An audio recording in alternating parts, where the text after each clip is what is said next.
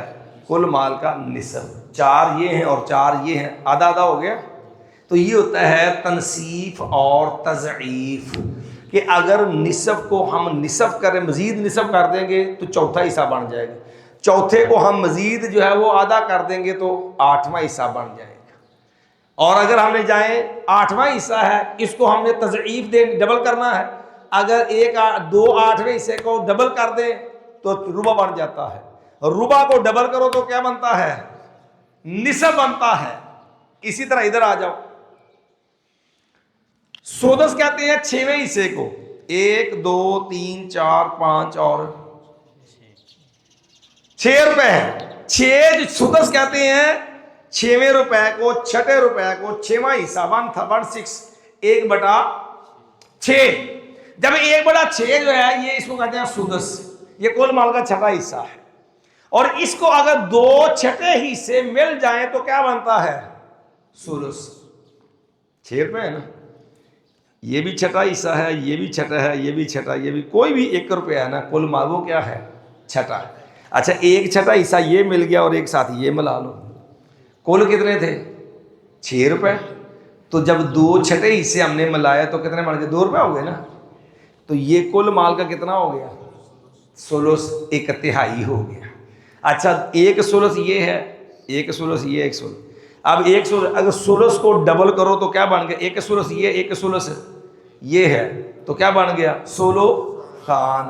تو کہتے ہیں اگر ثلث کو ہم ڈبل کریں تو بنتا ہے ثلث، ثلث کو اگر ڈبل کر دیں گے، دگنا کر دیں گے تو بن جائے گا ثلثان۔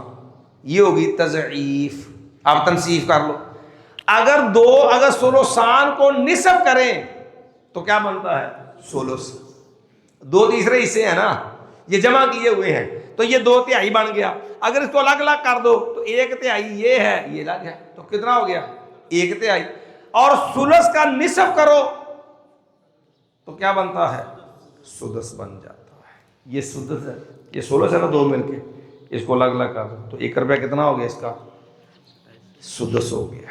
تو ایک تو یہ 6 حصے ہیں جو ہم نے قرآن مجید میں پڑھے ہیں، جس کو ہم نے سمجھنا ہے کہ نصف، ربع، ثمن، سدس، ثلث، ثلثان، ٹھیک ہے۔ اور یہ حصے ہم نے یاد کرنے ہیں تضعیف اور تنصیف کے اعتبار سے، عدد کے اندر کیسے لکھتے ہیں، اردو میں کیا کہتے ہیں، عربی میں کیا کہتے ہیں، ٹھیک ہے۔ یہ تینوں چیزیں ہم نے آپ کو لکھی کے بھی دی ہیں اور یہ سمجھائی بھی ہیں۔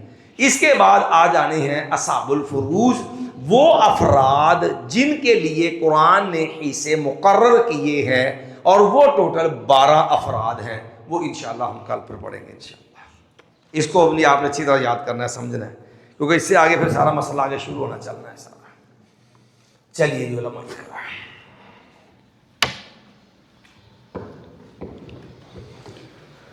چلیے جی الحمدللہ حمدن کثیرا طیبا